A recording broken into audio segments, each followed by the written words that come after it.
This is the second lecture on our first unit, that is theory of radiation. In the first lecture, we have seen some of the basics of black body radiation, and in addition with that black body radiation topic, we have also discussed the graph that we have plotted while heating any material, and with respect to the energy it is emitting, we have plotted the graph. And at that time, when at particular different temperatures, when we tried to heat any metal material, we found the graph of that particular system is somewhat like that. What was happening at that time? When we heated such a material at different temperatures, we found that different colors it was emitting at different temperatures. At the same time, what we have observed there, the observation from this graph is the increased temperature. As we increase the temperature, the more will be the energy emitted. You can see here, जसं जसं temperature आपण increase केलेलं होतं त्या मेटलचं म्हणा किंवा कुठल्याही बॉडीचं colour change होत होता आणि लॅम्बडा मॅक्सची व्हॅल्यू तर डिक्रीज होतच होती. बट ही एनर्जी या ॲक्सिसवरती बघा, जसं जसं टेम्परेचर इन्क्रीज होत आहे तसं तसं पीक व्हॅल्यू जी आहे ती पीक व्हॅल्यू इन्क्रीज होत आहे. Okay, this is the first observation. Second observation is shorter wavelength. So we can see here from the graph, if this is lambda max, if this is lambda max for 4000 Kelvin, if this is lambda max for 5000 Kelvin, if this is lambda max for 6000 Kelvin. So at this situation we can say that this lambda max corresponding to maximum emissive power at that temperature T is inversely proportional to temperature only, inversely proportional. So from that we got one proportionality law which we call it Wien's law. So आता हे जे graph मिळालेले आहे, असं का बरं होत असेल, म्हणजे वेगवेगळ्या टेम्परेचरवर आपल्याला असं वेगवेगळे कलर का बरं मिळत असेल? So to discuss this problem, to discuss this concept, to discuss this system, or to discuss this experimental curve that we have obtained, so many scientists tried to explain why this is happening. So at that time only classical mechanics and the thermodynamics was there. So using those laws of classical mechanics, they tried to explain why this is happening. So very first law was given by Wien's law, which we call it Wien. Wien is the name of scientist, okay, and Wien's, why we are calling Wien's displacement law, that I will tell you now. According to Wien's law, this lambda max that we are getting is inversely proportional to the temperature. He formulated this law directly from the experimental curve, and he just resolved the proportionality constant by saying that lambda max is equals to b divided by t, where b is one of the constant, proportionality constant. We call it the value of for this constant is 2.897 into 10 to the power minus 3. So this is the Wien's displacement law, where it says lambda max is equals to b divided by t, where temperature is inversely proportional. This law actually tells us at which temperature we will get which color. Okay, so what is the use of this law? Using this law we can calculate the temperature of stars. You know, the sun is the star, and to calculate the temperature of sun, what you need to do? Simply, you cannot go to the sun and you can with the thermometer, and you cannot check the temperature going by going on the surface of sun. So what we need to do? Just we need to know the color of what it is emitting. Suppose our sun is emitting yellow color. So the for the yellowish color, the temperature of that object which is emitting yellow color is 6000 Kelvin. So this is very useful application of Wien's displacement law, where we can calculate the temperature of stars. So this is Wien's displacement law. Then so using those concept, the temperature of sun is about approximately 6000 Kelvin, and for the earth, because earth is emitting infrared radiation, so the temperature of earth is about 3000 Kelvin. Okay, sorry, 300 Kelvin. Then next attempt was made by Stephen and Boltzmann. From the experimental curve that we have discussed before, from those curves, the Stephen was one of the scientists who told that the amount of energy radiated is proportional to fourth power of temperature with some constant sigma, where sigma is the Stephen-Boltzmann constant. So this is the second law made by these two scientists, that is Stephen and Boltzmann. Stephen given the law from the experimental curve, and Boltzmann derived it using some assumptions and using the law of thermodynamics.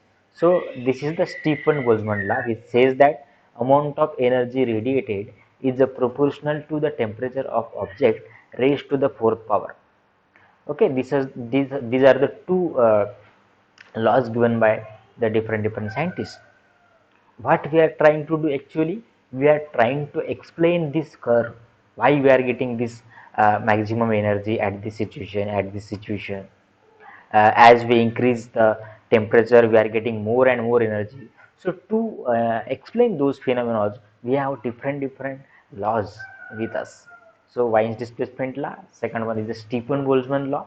So now from Wien's law, what we have got here, wines लाने आपण फक्त कुठल्या टेम्परेचरवर कुठला colour आपल्याला मिळेल ते आपण फक्त सांगू शकतो. बरं, कुठल्या वेव्हलेंथवर किंवा कुठल्या टेम्परेचरवर किती एनर्जी इमिट होईल ते या लॉने सांगू शकलेलं नाही, आपण सांगू शकलो नाही. तर नेक्स्ट अटेम्प्ट होता स्टीफन बोल्ट्झमनचा. त्यांनी सांगितलं एनर्जीबद्दल की अमाऊंट ऑफ एनर्जी जी रेडिएट होत आहे ती अमाऊंट ऑफ एनर्जी या असलेल्या टेम्परेचरवर डिपेंड असेल. ओके, आणि त्याचं फोर्थ पॉवर असेल. म्हणजेच इथं 4000 केल्विन जर टेम्परेचर असेल तर इथं इमिट होणारी एनर्जी ह्या टेम्परेचरवर असेल, 4000 टू द पॉवर 4. पुन्हा आपण 5000 टू द पॉवर 4 केलं तर आपल्याला या पॉईंटवर या टेम्परेचरवर मिळणारा जो पॉवर आहे तो आपल्याला इथं कुठंतरी या ॲक्सिसवर मिळेल. So this was the second law given by the wines Stephen's-Boltzmann law. Okay, then third attempt was made by Rayleigh and Jeans. These scientists, what they did, they given the law, that is E lambda d lambda is equals to C1 by C2 T divided by lambda to the power 4 into d lambda, where T is the temperature, lambda is the wavelength. So according to Rayleigh-Jeans law, we will derive these laws one by one, and I will explain this each and every laws, that is Rayleigh-Jeans law, Wien's law, Stephen-Boltzmann law. I will prepare separate videos for each of the topic, but for the introduction point of view I am giving you this video. Then in Rayleigh-Jeans law, we have this formula according to Rayleigh-Jeans. So using this, if we will try to plot the graph, so we have got the graph is somewhat like this only. This is the graph plotted by Rayleigh-Jeans law, this one. Mug actually graph आपल्याला असं मिळत आहे का, अशा प्रकारे इथून start होते आणि इकडे इन्फिनिटीकडे टेंड होतं? आपल्याला असा ग्राफ तर नाही मिळालेला आहे. आपल्याला असं काहीतरी इथून इन्क्रीज होत आहे आणि नंतर डिक्रीज होतं. आपल्याला असा कुठला तरी ग्राफ मिळत आहे तिकडे एक्सपेरिमेंटमध्ये, आपण जेव्हा हीट करतो मेटल, किंवा हा अशा प्रकारे आपल्याला एक्सपेरिमेंटल कर्व आपल्याला मिळत आहे, इन्क्रीज होत आहे आणि नंतर डिक्रीज होत आहे. बट ॲक्च्युअली रॅले-जीन्सनी बनवलेल्या फॉर्म्युल्यानुसार आपल्याला तो जो ग्राफ जर आपण प्लॉट केला या फॉर्म्युल्यानुसार, तर तो ग्राफ आपल्याला असा काहीतरी मिळतो. Okay, so according to Rayleigh-Jeans law, it predicts an energy output that diverges towards the infinity as wavelengths grow smaller. म्हणजे जसं वेव्हलेंथ आपण डिक्रीज करू तसं आपल्याला, म्हणजे वेगवेगळ्या टेम्परेचरवर तो ग्राफ जो आपल्याला आहे तो आपल्याला ग्राफ अशा प्रकारे मिळेल, असा नाही मिळेल, असं कोणाचं म्हणणं आहे? Rayleigh-Jeans लॉचं. सो बट आपल्याला एक्सपेरिमेंटली असं ग्राफ मिळत आहे. So this problem, this failure at short wavelengths. Why short wavelengths? म्हणजे या पॉईंट्सपासून तो ग्राफ इथपर्यंत या पॉईंटपर्यंत तो वेल एस्टॅब्लिश आहे, ॲग्री झालेला आहे. तो ग्राफ आपण जसा एक्सपेरिमेंटल हा ब्लू कलरचा ग्राफ आपल्याला मिळते तसाच रायले जीन्सने सांगितलेल्या फॉर्म्युलानुसार आपल्याला ग्राफ इथपर्यंत ओके. बट या पॉईंट नंतर जसं जसं आपण इकडे वेवलेंथ डिक्रीजकडे येत आहोत तसा तसा तो ग्राफ आपल्याला इकडे जसाच्या तसा न मिळता आपल्याला तो इन्फिनिटीकडे डायव्हर्स झालेला दिसतो. So this discrepancy, this problem is nothing but ultraviolet catastrophe. यालाच अल्ट्राव्हायोलेट कॅटॅस्ट्रॉफी म्हणतात. The failure at short wavelengths is nothing but ultraviolet catastrophe. Why it is ultraviolet catastrophe? कारण की हा जो रिझन आहे इथून हा या पॉईंटपासून कन्सिडर करा, या पॉईंटपासून या पॉईंटपर्यंत हा जो रिजन आहे, this region is nothing but ultraviolet region. Okay ना. You can see here I have shown you this one. हा पॉईंट जो आहे this one is the total visible spectrum. From this point it is ultraviolet up to the origin, and from origin to this point it is ultraviolet, from this point to this it is visible, from this point to this again it is infrared. So that is why we are able to explain this curve up to approximately up to this point. So we are able to explain up to the visible, up to the infrared, but from this point to this point we are not able to explain it because curve is diverging towards the infinity. So this region is ultraviolet region, and in ultraviolet region we cannot explain it properly. So that is why it is ultraviolet catastrophe. This is very important concept that I would like to remember always. So this is the experimental curve, and this is the theoretical curve, and we call it is EV catastrophe. Okay. So this was the problem. This was the three laws given by the different scientists. But still we are not able to explain why we are getting this type of curve.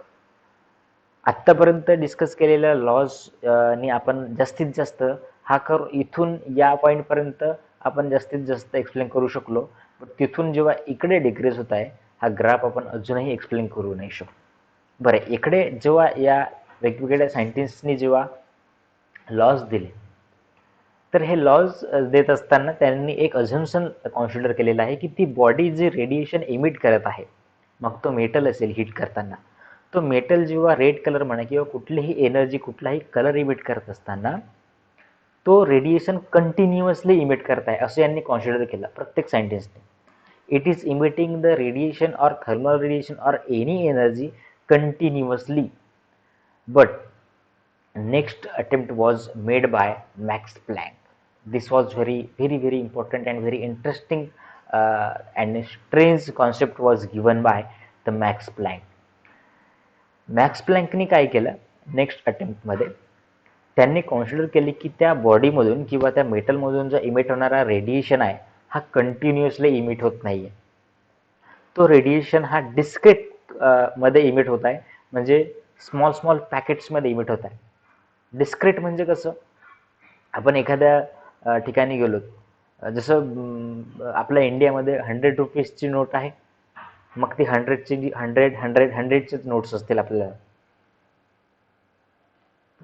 70 रुपयाची note आहे का? नाही. 90 रुपयाची note आहे का? नाही. 100 अशाच आहेत. त्याला म्हणतात डिस्क्रीट क्वांटा. पुन्हा एक एक्झाम्पल आपण देऊ शकतो. आपण दुकानात गेलो दूध घ्यायला, दुधाचं पॉकेट जनरली येतं 500 मिलीलिटर आणि 1 लिटरचं. तर तुम्हाला पाहिजे 400 मिलीलिटर दूध पाहिजे, पण दुकानामध्ये पॉकेट कितीचं आहे? 500 मिलीलिटरचं. तर तुम्ही एक तर 500 मिलीलिटरचं घेऊ शकता, नाहीतर तुम्हाला तो पॉकेट ब्रेक करून तुम्हाला तो देऊ शकणार नाही. सो दॅट इज डिस्क्रीट. 500 मिलीलिटरच तुम्हाला घेता येणार, 250 मिलीलिटर किंवा 400 मिलीलिटर मधात घेता येणार नाही. Okay, so that is discrete. So according to Max Planck, that radiation is emitting in the form of discrete packets, small packets. It is not emitting continuously, it is emitting in discrete form.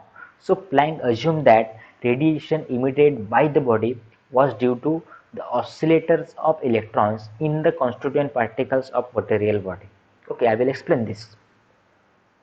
So electromagnetic, according to Max Planck, electromagnetic energy cannot be radiated or absorbed in any arbitrary amount but only in discrete quantum amounts. Remember this thing. Max प्लँकने totally सिस्टीमच change केली. आता आपण सुरुवातीपासून फक्त हेच discuss करत होतो की एनर्जी ॲब्सॉर्ब होईल आणि इमिट होईल, रेडिएशन ॲब्सॉर्ब होईल आणि इमिट होईल एखाद्या बॉडीवरून. बट आता मॅक्स प्लँकचं काय म्हणणं आहे की ती काही जी एनर्जी आहे ती रेडिएटेड होईल किंवा ॲब्सॉर्ब होईल, ती आर्बिट्ररी अमाऊंट किंवा कंटिन्युअस अमाऊंटमध्ये रेडिएट होणार नाही, इमिट होणार नाही, ॲब्सॉर्ब होणार नाही, पण ती डिस्क्रीट फॉर्ममध्ये ॲब्सॉर्ब होईल किंवा इमिट होईल कुठल्याही बॉडीमधून. So those energy of a quantum depends on frequency. मग आतमध्ये आता ती जी बॉडी आहे जी डिस्क्रीट फॉर्ममध्ये इमिट होईल त्याच्यामध्ये असलेले स्मॉल स्मॉल व्हायब्रेटर्स किंवा ऑसिलेटर्स म्हणू, त्या ऑसिलेटर्सची जितकी जास्त फ्रिक्वेन्सी तितकी एनर्जी जास्त इमिट होईल, असा हा अजम्पशन त्यांनी मेड केला. आणि E=SF जो क्वांटम इमिट होणार आहे त्याची एनर्जी ही त्याच्या फ्रिक्वेन्सीवर डिपेंड असेल with some constant h which is nothing but Planck's constant having value 6.6 into 10 to the power minus 34 joule second. So this is the Planck's strange law made by the Max Planck. Okay ना. मग max प्लँकनी हे assumption consider केलं की energy discrete फॉर्ममध्ये emit होते आणि त्यानंतर max प्लँकनी काय केलं, using those assumption he calculated this law. जसं रॅले जीन्सनी एक फॉर्म्युला बनवला होता ना, तसा मॅक्स प्लँकनी सुद्धा एक असा प्रकारे लॉ डिराईव्ह केला, एक फॉर्म्युला डिराईव्ह केला. आणि तो फॉर्म्युला डिराईव्ह केल्यानंतर या फॉर्म्युल्याने आपण पुन्हा ट्राय करूयात की आपल्याला ग्राफ कशा प्रकारचा मिळत आहे. तर तो ग्राफ बरोबर आपल्याला जो एक्सपेरिमेंटल ग्राफ होता त्याच्या प्रकारसारखाच आपल्याला तो ग्राफ मिळायला सुरुवात झाली. म्हणजेच रॅले जीन्स लॉ असेल, स्टीफन बोल्झमन लॉ असेल, वाईन्स लॉ असेल, यांनी ज्या प्रकारे त्याला एक्सप्लेन करू शकले नाही ते सर्वात चांगल्या प्रकारे कोणी एक्सप्लेन करू शकलं, मॅक्स प्लँकने. So black body radiation follows the Planck's function at all the wavelength range. At all the wavelength this formula, Max Planck's formula, can explain this experimental curve, and he successfully explained why it is emitting such type of radiation. So this was the 4 laws that I would like to discuss in this lecture. So up to this lecture we have discussed 4 lectures, that is Wien's law, Stevens-Boltzmann's law, Rayleigh-Jeans law, and now Planck's law. Now in the next lecture we will see each law in some different manner. What we will do, we will first derive the Planck's law, and using Planck's law we will try to derive the Wien's law, Stefan-Boltzmann's law, and Rayleigh-Jeans law. So thank you so much.